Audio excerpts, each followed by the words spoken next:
दमिश्कस, Syria की राजधानी दमिश्कस। अरे ये एरिया हमेशा से अशांत रहा है, हमेशा मारधार रहता है यहाँ पे, बाप रे बाप।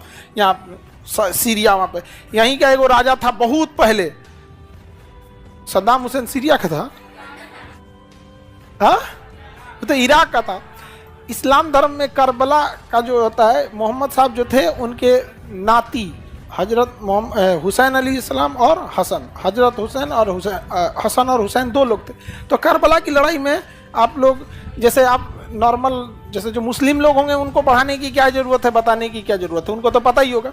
लेकिन अमूमन देखेंगे लोग तो वहाँ पे करबला के मैदान में उनको हत्या कर दी गई थी। यहीं का था, सीरिया का एगो राजा नाम था, नाम उसका था यजीद। क्या नाम था? यजीद। वो कह रहा है कि हम खलीफा बनेंगे। क्या बनेंगे? हम खलीफा। तो ये सीरिया और ये वाला एरिया बड़ा अशांत रहता है। यहाँ की राजधानी दमिश्कस है। अब यहाँ पे ना फिलहाल बशर अल असद की सरकार थी। किसकी? बशर अल असद। बशर अल असद यहाँ का प्रधानमंत्री नहीं था, बल्कि बशर अल असद यहाँ का सेना प्रमुख था। तो उतना धूल कैसे आ गया उधर से?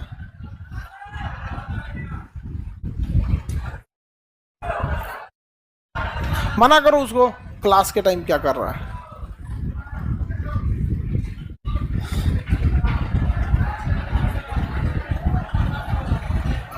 पुरुष को दिक्कत हो जाएगा तो बता रहे हैं कितना गुनाह होगा, वो भी रमजान के टाइम पे।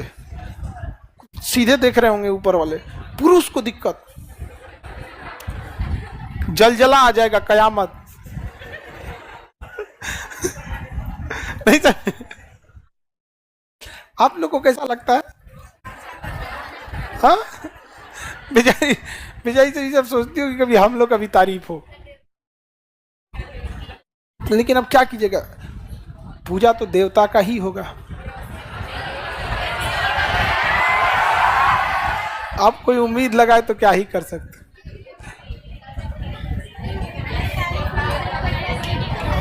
हाँ हाँ,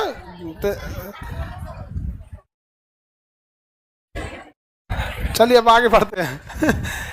तो सीरिया में ना बशर अल असद वहां का प्रधानमंत्री नहीं था, सेना प्रमुख था। प्रधानमंत्री को मार के अपने कह दिया, कल से हम पर यहाँ के सब कुछ, राष्ट्रपति, प्रधानमंत्री, सेना प्रमुख सब हम। Any problem? किसी कोई दिक्कत है तो टैंक ले जाओ, मार दो, धाए दे, ले जाकर टैंक से उड़ा दिए सब जना को। पूरे लोग एक्सेप्ट कर लिए कि भैया यही है यहाँ पे। और लेकिन ये रूस के फेवर में था। किसके फेवर में? शीत युद्ध की कहानी यही है कि जो जिसके फेवर में, जो रूस के फेवर में, अमेरिका उसको बर्बाद कर देगा। और जो अमेरिका के फेवर में था उसको कौन बर्बाद किया? अमेरिका ने क्या किया, उन्हीं लोगों को जो सरकार के खिलाफ थे उन्हें और उकसाया।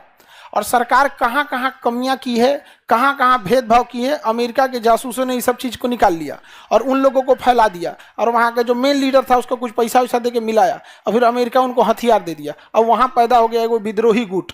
कौन पैदा हो गया? विद्रोही गुट। अब विद्रोही गुट किसको मार रहा है? बशर अल असद, शॉर्टकट में असद बोलते हैं। तो विद्रोही गुट किसको मार रहा था? असद को। अब विद्रोही को हथियार कौन दे रहा था? अमेरिका। तो यूएसए था, देखिए ध्यान से, यूएसए विद्रोही को भी हथियार दे रहा था और डायरेक्ट असद को भी मार रहा था। अब पीछे से बैकअप हो गया रसिया का। किसका हो गया? रसिया का बैकअप हो गया। अब रसिया क्या कर रहा है? रसिया बैकअप दे रहा है किसको? असद को, और डायरेक्ट मार रहा है किसको? विद्रोही को। लेकिन अमेरिका और रसिया एक दूसरे को नहीं मार रहे हैं। समझ में आ गया कि नहीं आ गया? किसी को दिक्कत? आगे बढ़े। तो विद्रोही सेना हो गई और एक असद की सेना हो गई, ये दोनों आपस में लड़ रही है। विद्रोही को हथियार कौन दे रहा है? अमेरिका। और असद की सेना पे भी हमला कर रहा है अमेरिका, और असद की सेना को हथियार दे रहा है रूस, और विद्रोही को मार रहा है रूस। तब तक यहाँ आईएस आतंकवादी भी घुस गए सब। कौन घुस गया सर? आईएस का मार और चल रहा है क्या? कहा? हाँ मार चल रहा है। कहा हम भी मारेंगे। उस सबको मारने लगा सब। वो विद्रोही को भी मार रहा है, असद की सेना को भी मार रहा है, रूस की सेना को भी मार रहा है, अमेरिका की सेना को मार रहा है। तो बदले में रूस की सेना भी मार रही है, विद्रोही भी मार रहा है, असद भी मार रहा है, अमेरिका ही मार रहा है। मार गर्दा उड़ा दिया सब पूरा। यहां से वहां कौन किसको मार रहा है पता नहीं चल रहा है। पूरा बर्बाद हो गया। 20 लाख से ज्यादा लोग मरे, 20 लाख से, केवल अमेरिका और रूस के चक्कर में। यहां पर अंग्रेजों का एक सिद्धांत है कि अगर आप राजा बनने के लिए लाखों लोगों को मार देते हैं तो अपराधी नहीं कहलाएंगे, लेकिन लाख लोगों को मार के राजा नहीं बन पाए तब अपराधी हैं। उनकी मेंटेलिटी देख रहे हैं। और हमारी मेंटेलिटी वसुधैव कुटुंबकम, अहिंसा परमो धर्मम।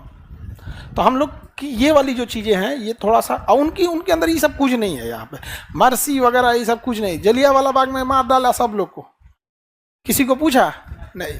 उनकी मेंटेलिटी गजब खतरनाक एकदम है वो लोग। हम लोग तो अभी नॉर्मल जी रहे हैं। उन अमेरिका को, ये यूरोप वालों की मेंटेलिटी को सबसे अच्छे से अगर किसी ने काउंटर किया तो चाइना ने। हर चीज़ उसका अपना है। गूगल को घुसने नहीं दिया अपने यहाँ, फेसबुक को घुसने नहीं दिया, क्योंकि ये गूगल फेसबुक उनका है। और वो अपने हिसाब से ना आपको, ना आप कितने भी दुश्मन रहेंगे ना उनके, उनको आपको अपना फेवर में कर लेगा।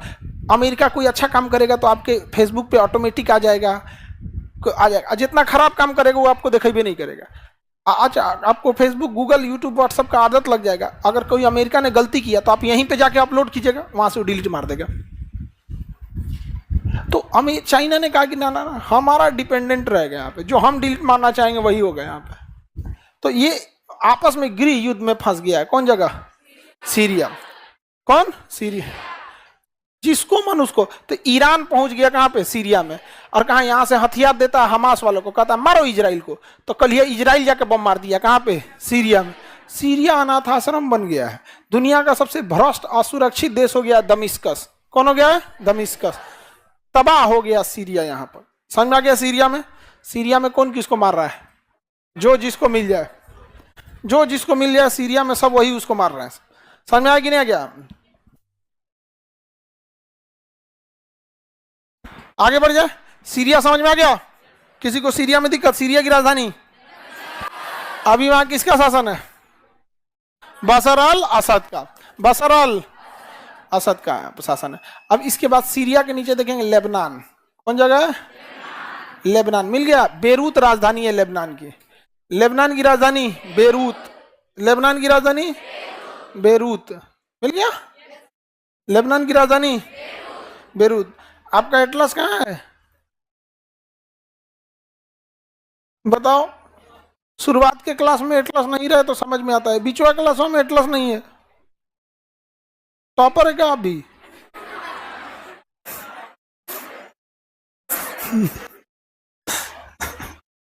बेचारा टॉपर सबका तो बेइज्जती हो गया जी।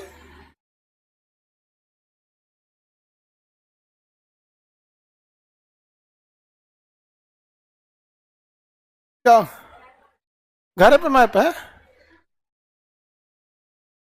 वाह, हमरा बेवकूफ बना रही हो लोग।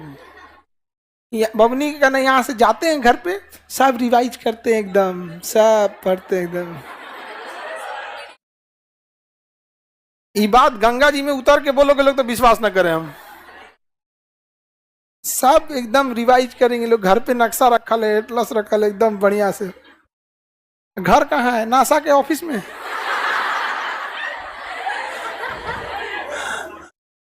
ये जगह हो गया लेबनान। लेबनान की राजधानी, लेबनान की अर्थव्यवस्था एकदम चौपट हो रही थी। लेबनान में एक आतंकवादी संगठन है हिजबुल्ला। क्या नाम है? हिजबुल्ला।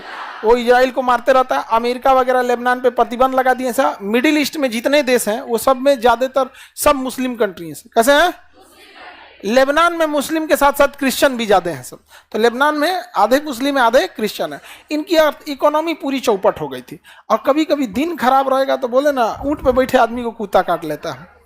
एक जहाज था जो रूस से चला था, उर्वरक फर्टिलाइजर लेके, अमोनियम लेके। क्या लेके? अमोनियम। उर्वरक के रूप में आता है, उसमें नाइट्रोजन ज्यादा होता है, यूरिया, अमोनियम, ये सब में लेके चला यहाँ से।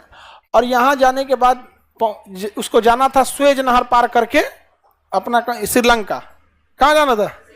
श्रीलंका कहीं जाना था, पता नहीं कहाँ जाना था। श्रीलंका जाना था, जापान जाना था, कोई मतलब नहीं, कहीं जाना।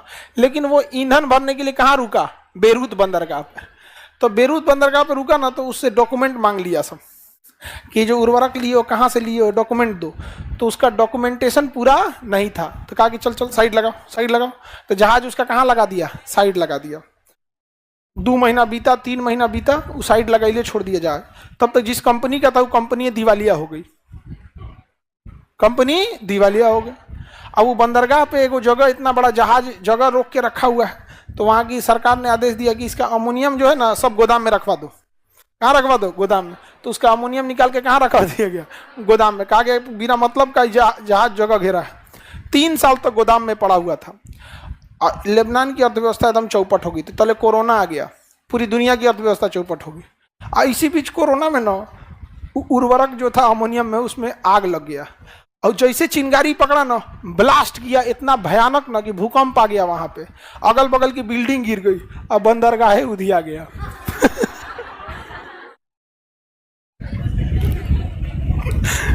बेचारा का अर्थव्यवस्था खराब चल रहा था। ऊपर वाला जब भी कभी मुसीबत देता है ना, छप्पर मतलब समझते हैं, छप्पर, छप्पर मतलब टीना का छत, तो ऊपर वाला जब भी देगा ना तो छप्पर फाड़ के देता है, यानी टीना का छत फाड़ के देता है, और जब लेता है ना तो लिंटर फाड़ के ले लेता है। तो दोनों बात बोलना, ऊपर वाला जब भी देता छप्पर फाड़ के, और जब भी लेता लिंटर फाड़ के। मुसीबत देगा ना तो ऐसा मुसीबत देगा, चारों ओर से मुसीबत आ जाएगा, परेशान हो जाइएगा आप एकदम वहां पे। उसी में लोग किस में चल जाते हैं, डिप्रेशन में चले जाते हैं। समझ में आ गया कि नहीं? डिक्टेशन नहीं रे। बचपन में ना टीचर बोलते थे आज डिक्टेशन बोलेंगे, तो हम लोग डिप्रेशन में चल जाते थे, फिर पीट तो आज ही आदमी। कुछ ना कुछ इमला बोलने में गलती लिखाएगा ही, और उसके बाद पीटा जाएगा आदमी। हमको आज भी याद है, हमारे एक टीचर बड़ी बना बना मारे थे हमको, हिंदी में बोलने के लिखे तो कहते लिखो तो धृतराष्ट्र। पता ही नहीं चला था शुरू किधर से करें। करें लिख, तो हम सोचे कैसे शुरू करें आप, तो कुछ तो लिख। शुरू ही नहीं हो रहा था, तो कहें कि नहीं लिखा रहा है, चल लिख घटोत्कच। और खत्म हो गया आदमी। और बाद जो बड़ी मार मारे थे लोग, तो डिक्टेशन हो गया, ये डिप्रेशन। बताइए क्या जरूरत था इसको, वो बंद। इसका कुछ था ना, वो बेचारा जहाज वाला आया था यहाँ क्या भरने के लिए, ऑयल भरने के लिए, फ्यूल भरने के लिए आया था, ई जाके जांच करेंगे, और जांच कर। उड़ गया, भड़क गया यहाँ पे, लेबनान तबाह हो गया, बर्बाद। अब उसके पूरी अर्थव्यवस्था में सबसे ज्यादा उसको पैसा आता था उसी बंदरगाह से। अब जैसे मुंबई तबाह हो जाएगी तो भारत की इकोनॉमी नहीं चौपट हो जाएगी। जितनी बड़ी कंपनी ऑफिस वहीं है, सेबी का ऑफिस, शेयर बाजार का, क्या नाम है आपका, आरबीआई का, सारा तो चीज फाइनेंशियल वहीं से होता है। उधिया गया तो क्या होगा, तबाह हो जाएगा यहाँ पे। तो वही बेचारा तबाह हो गया। कह रहा कि मेरे साथ भी ऐसे ही हो रहा है आजकल। कहे तुम भी कहीं का अमोनिया रखा है क्या? ये मिल गया आपका लेबनान। लेबनान में मुस्लिम के साथ साथ और भी कौन लोग हैं? यहाँ का बेरूत बंदरगाह तबाह हो गया कब? 2020 में लॉकडाउन लगा था, तो 2020 में क्या हो गया, तबाह हो गया। यहाँ पे किसी को दिक्कत, और उसमें पूरी तरह से चौपट हो गया, अब ब्लास्ट कर गया यहाँ पर। तो इसलिए उर्वरक जो होते हैं सो ना बड़ी खतरनाक होते हैं, कभी कभी आग लग जाता है। पटाखा उद्योग में, उर्वरक उद्योग में, जापान का फुकुशिमा देख लीजिए, तो कभी कभी हो जाता है।